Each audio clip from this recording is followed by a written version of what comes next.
은혜 받을 하나님의 말씀 민수기 15장 1절에서 31절까지의 말씀입니다.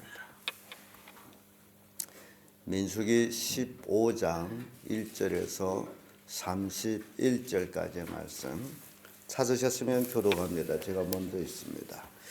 여호와께서 모세에게 일러 가라사대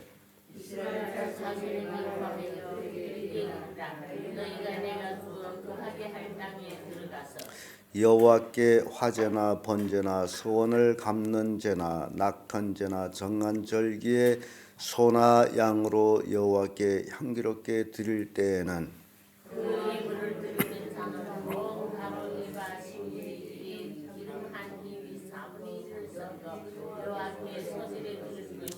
번제나 다른 제사로 드리는 제물이 어린 양이면 전제로 포도주 한 흰의 4분의 1을 예비할 것이요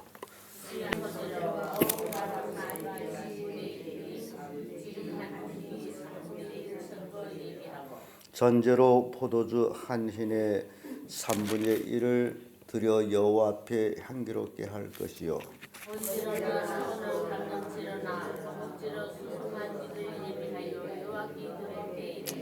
소재로 고운 가루 한 에바 10분의 3의 기름 한 흰을 섞어 그 숫송아지와 함께 드리고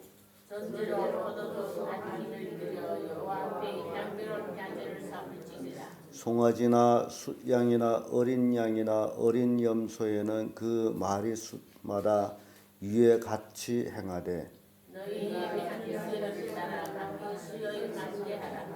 무릇 본토생이 여호와께 향기로운 화제를 드릴 때에는 이 법대로 할 것이요 너희 중에 구하는 타국인이나 너희 중에 배들을 쓴 자를 누구든지 여호와께 향기로운 화제를 드릴 때에는 너희 하는 대로 굳어 그리할 것이라.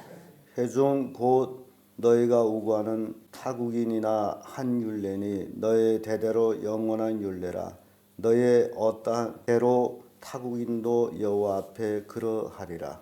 너희는 너희 중에 구하는 타국인이나 한 법도 한 율례니라. 여호와께서 모세에게 일러 가라사대 이스라엘 자손에게 하여 이르라. 너희가 나의 인도하는 땅에 들어가거든 그 땅의 양식을 먹을 때 여호와께 거제로 드리되 너희 처음 익은 곡식 가루떡을 거제로 타사장마당의 거지같이 들어드리라. 너희는 처음 익은 곡식 가루떡을 대대로 여호와께 거제로 드릴지니라. 너희가 그릇 범죄하여 여호와 모세에게 말한 이 모든 명령을 지키지 못하니 곧 여호와가 모세로 너에게 명한 모든 것을 여호와가 명한 날부터 이후 너의 대대로 지키지 못하여 대중이 부지 중에 그릇 범죄하였거든 곧 대중은 수송아지 하나를 여호와께 향기로운 화제로 드리고 대대로 소제와 전제를 드리고 수염소 하나를 속죄제로 드릴 것이라. 제사장이 이스라엘 자손이 온 회중을 위하여 속죄하면 그들이 사함을 얻으리니 이는 그릇 범죄함이며 또 그 그릇 범죄함을 인하여 예물 곧 화목제와 속죄제를 여호와께 드렸음이라. 이스라엘 자손 중에가 그들 중에 구하는 타국인도 사함을 얻을 것은 온 백성이 그릇 범죄하시니라. 만일 한 사람이 그릇 범죄하거든 1년 된 안 염소로 속죄제를 드릴 것이요 제사장은 그 그릇 범죄한 사람이 이 그릇에서 여호와 앞에 의를 위하여 속죄하여 그 죄를 속할지니 그리하면 사함을 얻으리라. 이스라엘 자손 중 본토생이든지 그들 중에 우거하는 타국인이든지 무릇 그릇 범죄한 자에게 대한 법이 동일하거니와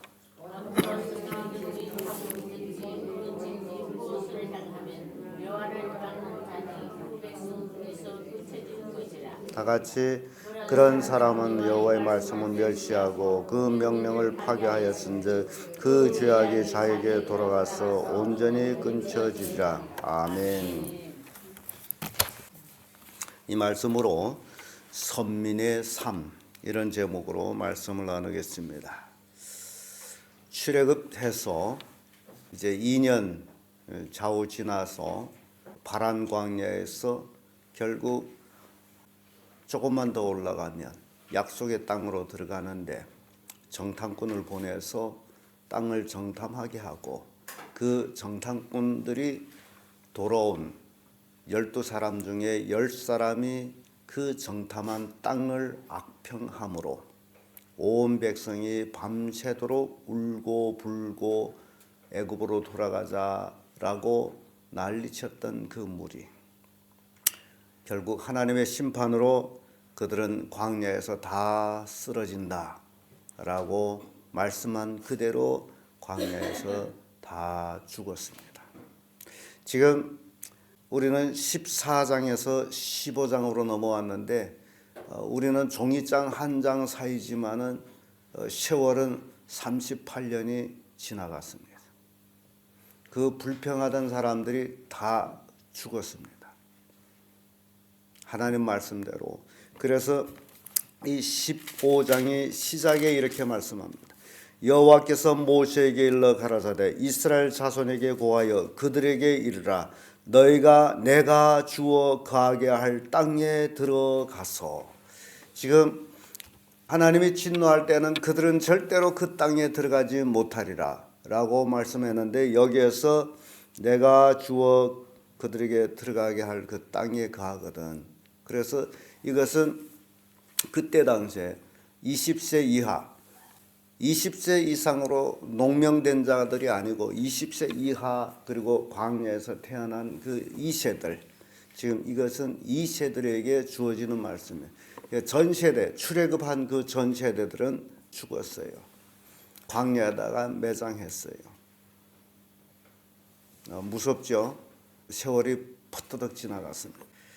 그리고 이제 2세들이 이제 가나안 땅을 바라보면서 2세들이 가나안 땅 들어가기 위하여 준비되는 과정이 있는데 그것이 바로 선민의 삶이에요. 너희가 하나님의 택함을 입은 백성이라면 어떻게 살아야 되느냐? 그걸 15장에서 가르쳐주고 있습니다. 그래서 가나안 땅에 들어갈 때에 먼저 제사 법도와 국민의식을 가르치고 있습니다. 왜냐하면 그동안 해일하게 광야에서 방황하면서 살아왔다면 이제 새로운 나라를 형성할 때에 너희들이 어떻게 살아야 되느냐. 그래서 오늘 본문의 말씀은 선민의 삶, 선민이 어떻게 살아야 되느냐. 그 첫째가 제사 제도입니다. 선민으로서의 제사 제도가 얼마나 중요한지를 몰라요. 오늘날 우리에게 비교해서 말씀한다면 우리는 예수 그리스도를 믿고 누구 자녀 됐습니까? 하나님의 자녀가 됐습니다. 그러면 하나님의 자녀가 됐다는 그 제도가 어디에 있느냐? 바로 예배입니다. 성도는 무엇 해도 예배 중심이 아니면 그는 성도가 아니에요. 이게 제사 제도가 그걸 보여주고 있어요. 우리에게 주는 것 예배 중심이에요. 예배. 제사가 예배거든요. 예배를 온전히 드려라. 성도는 예배를 온전히 드려라. 예배 드리는 삶. 신앙하긴 좋은데 뭐하기 싫다? 예배하기만 싫다. 그러면 그 속에 하나님에 대한 공경이 없어서 그렇습니다. 그러니까 자기 취미로 교회 나오는 거예요. 자기 즐거움으로. 그 속에 하나님이 없어요. 진정 하나님이 있다면 오로지 하나님을 영화롭게 하는 예배. 이것이 선민의 삶이라는 거예요. 그리스도인의 삶은 바로 이 예배로부터 시작이 된다. 그래서 이 제사 제도가 여기에 쭉 레위기에서 나오는 제도보다도 더 상세하게 나오고 있습니다. 화제를 드릴 때 이렇게 시작이 됩니다. 화제는 모든 제물을 불태워서 드리는 제물을 화제라고 그래요.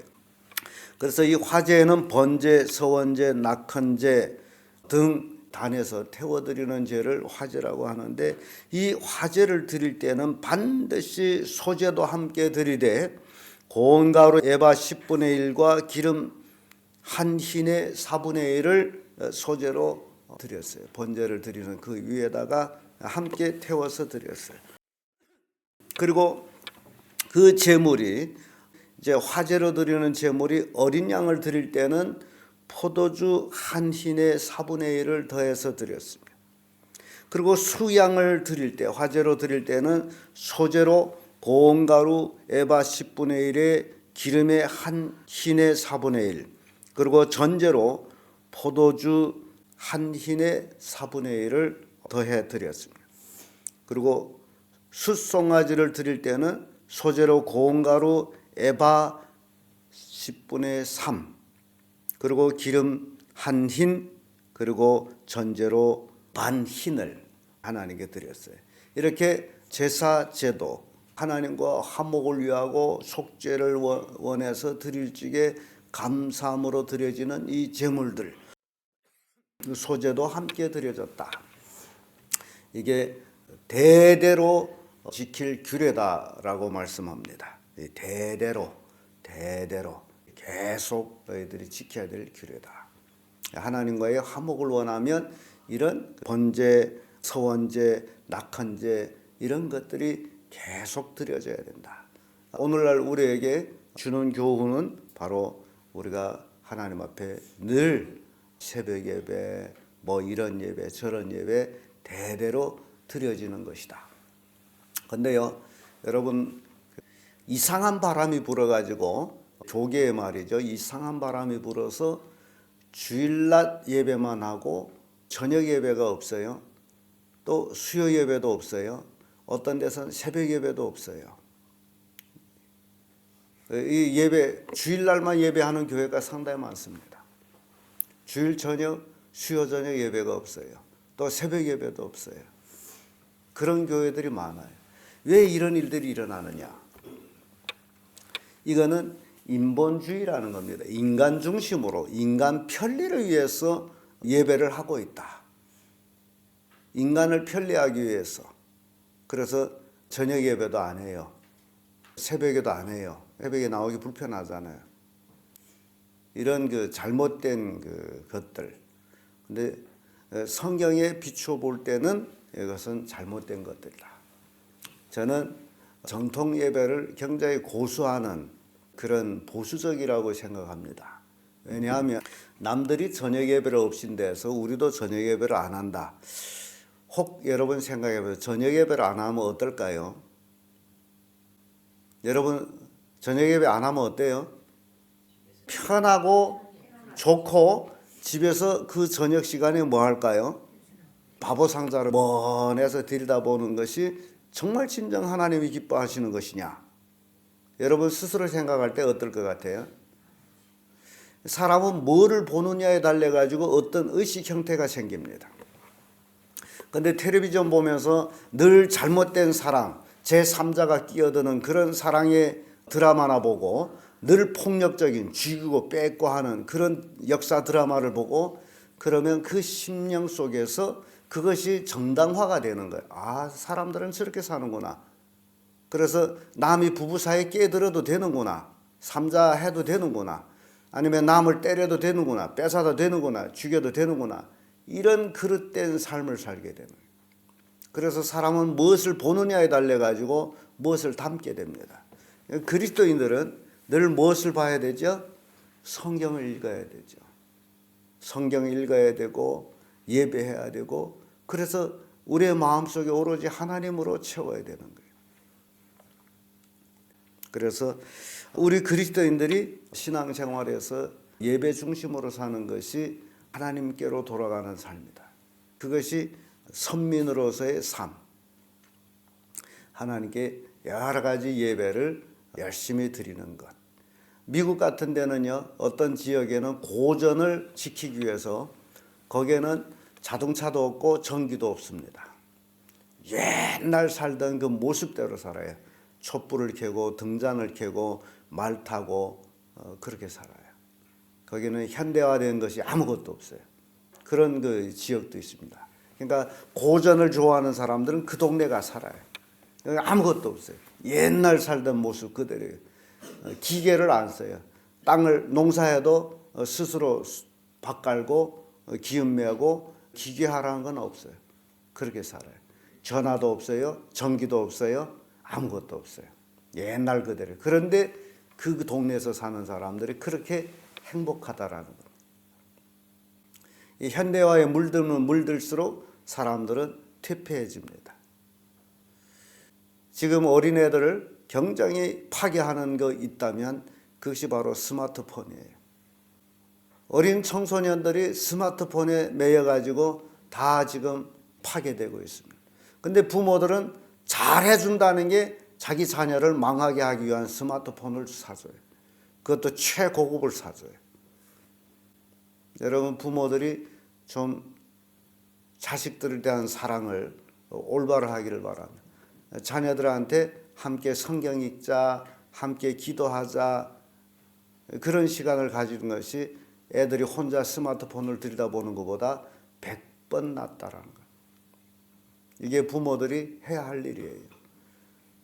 하나님께서는 이스라엘 백성을 한 세대를 멸해버리고 새 세대에게 이렇게 예배를 어떻게 할 것이냐, 제사를 어떻게 해야 되는지를, 제사 제도를 자세히 가르쳐주고 있습니다.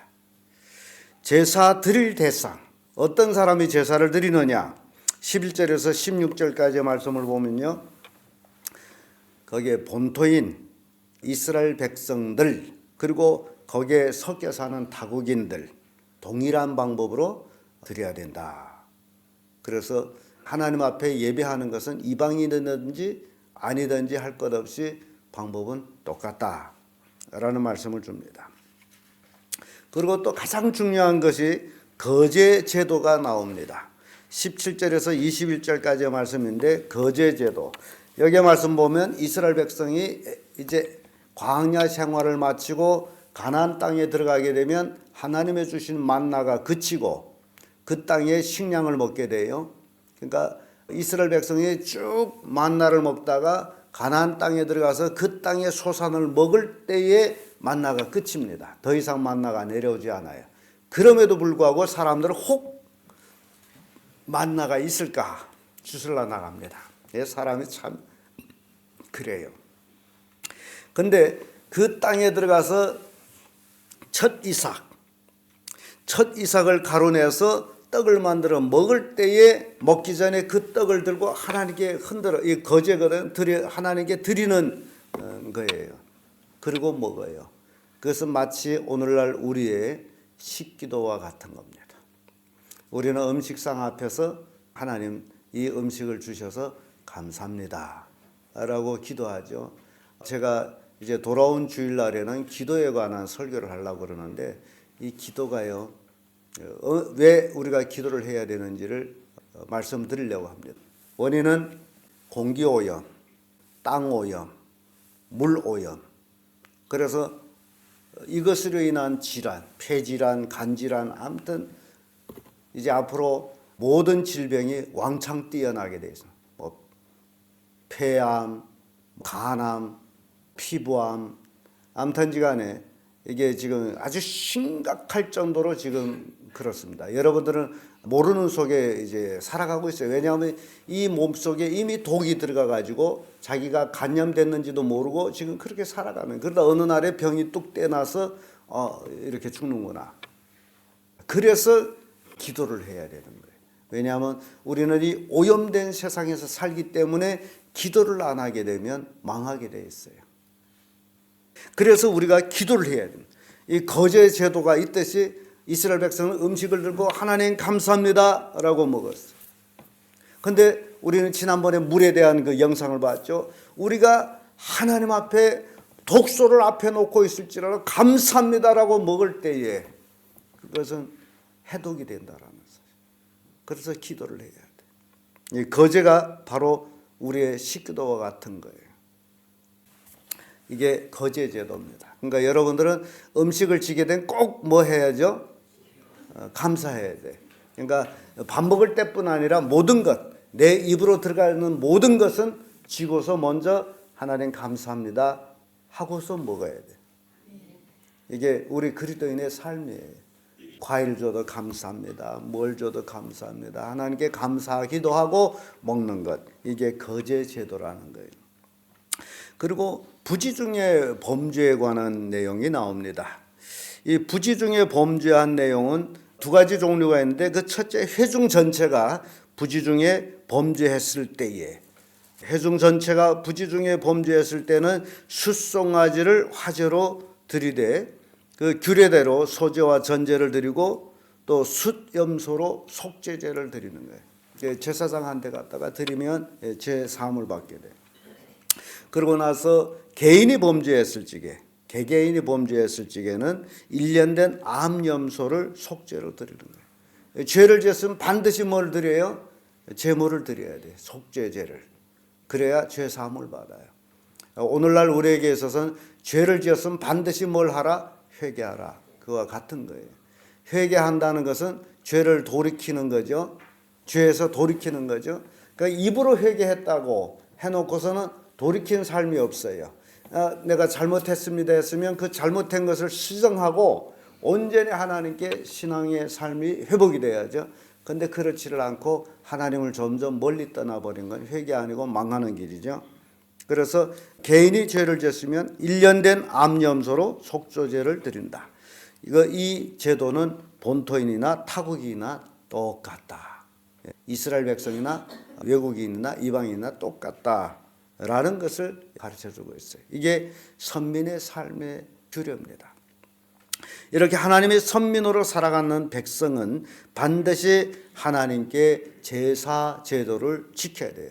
오늘날 우리에는 예배 제도를 지켜야 됩니다. 만사를 불구하고 예배 우선입니다. 이게 하나님의 선민의 삶이에요.